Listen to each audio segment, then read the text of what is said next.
let's animate a Twitter logo. We are on the Twitter page of the logos.sketch file.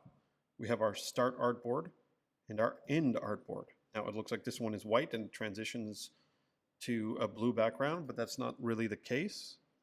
If you zoom out and you click on that, you can see that it's actually just a bigger version of this shape right here.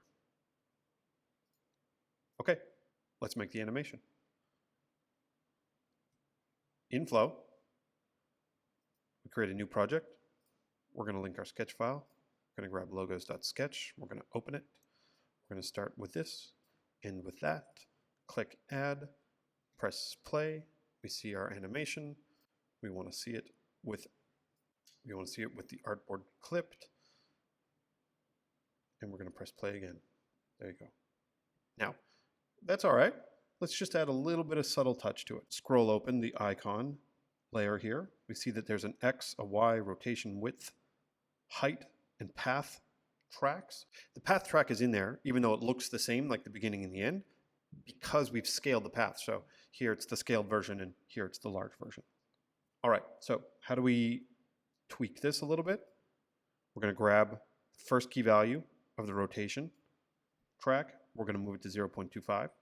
Then we're going to select this, change its ease to out.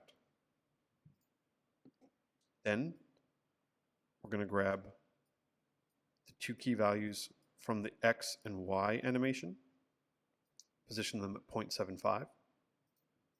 We're going to grab those two now, click on the easing curve in the properties panel, which selects them all, and change them to in. And now we play back, and it's just a slightly subtle variation on the original default animation. Looks a little bit better. All right, that's it. That was an easy one. Let's save this as Twitter logo.flow. And we're done. Simple.